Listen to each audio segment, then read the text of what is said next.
کہتے ہیں کہ کسی ملک کے بادشاہ کو منفرد نظر آنے کا خبر تھا۔ اس کے لیے وہ ہر روز کچھ نہ کچھ نرالا کرنے کے لیے تیار رہتا تھا۔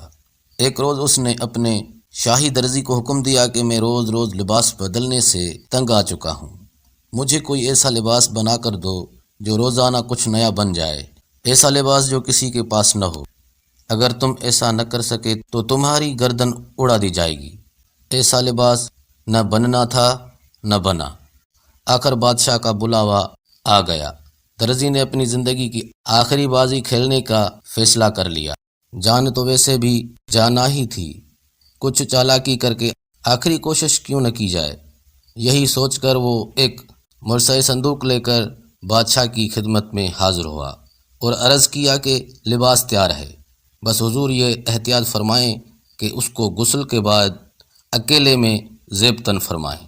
ایسا لباس دنیا میں ایک ہی ہے، اس کی خوبیاں بے شمار ہیں۔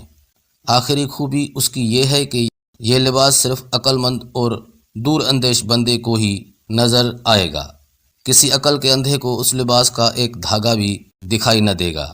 بادشاہ خوشی خوشی صندوق لے کر غسل کرنے گیا، اور جیسا کہ آپ نے جان لیا، جب وہ حمام سے باہر نکل کر لباس پہننے لگا تو صندوق خالی تھا۔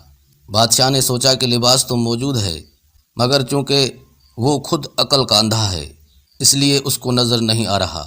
اب مسئلہ یہ تھا کہ وہ باہر کیسے جائے۔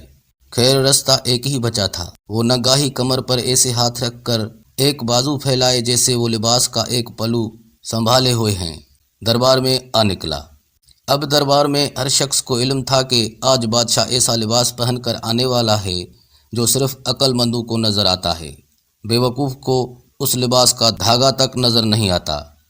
سب سے پہلے وزیر اعظم نے اپنی نوکری بچائی اور واہ واہ کا شور بلند کر دیا کہ کیا لباس ہے، ایسا لباس کبھی دیکھا نہ سنا، کیا سنہری تارے ہیں، کیا لاٹے مارتا دامن ہے، واہ کیا بات ہے۔ جب درباریوں نے نگے بادشاہ کے بارے میں وزیر اعظم کا یہ بیان سنا تو سب لباس کی تعریف میں رطب اللسان ہو گئے۔ اتنے میں وزیر اعظم نے صلاح دی کہ پوری رعایا کو اس لباس کی زیارت کروانا چاہیے۔ سب درباریوں نے اس کی تائید کی اور اگلے روز منادی والے ڈھول لے کر شہر کے گلی کونوں میں پھیل گئے اور ڈھول پیٹ پیٹ کر منادی کروا دی کہ ظل سبحانی بادشاہ سلامت ایک انوکھے لباس کے ساتھ پورے شہر کا دورہ کریں گے۔ اس لباس کی خاصیت یہ ہے کہ یہ صرف عقل مند کو نظر آئے گا، بے وقوف کو اس کا ایک دھاگا بھی نہ دیکھ پائے گا۔ اگلے روز کے سورج نے وہ انوکھا لباس تو نہ دیکھا کہ سورج بھی مہا مورخ تھا، مگر اس نے اپنی زندگی کا انوکھا منظر ضرور دیکھا کہ ایک بادشاہ الف ننگا گھوڑے پر سوار، ایک ہاتھ ہوا میں ایسے اٹھائے جیسے لباس کا پلو پکڑے ہوئے ہے، چلا جا رہا ہے۔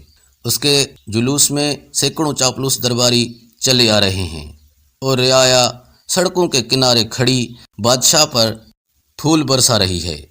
ہر کوئی اس ان دیکھے لباس کو دیکھ کر واہ واہ کر رہا ہے۔ کوئی شخص بھی دوسروں کو یہ بتانے کو تیار نہیں کہ اسے لباس نظر نہیں آ رہا، کیونکہ اسے ڈر ہے کہ اس کو بے وقوف سمجھ لیا جائے گا۔ کرنا خدا کا یہ ہوا کہ یہ جلوس ایک کھیل کے میدان کی طرف جا نکلا جہاں بچے کھیل رہے تھے۔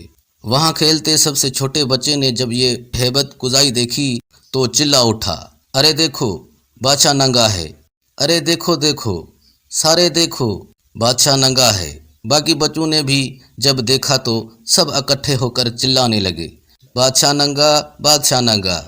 دوستو، کوئی ہے جو مخلوق خدا کو بتائے کہ بادشاہ ننگا ہے؟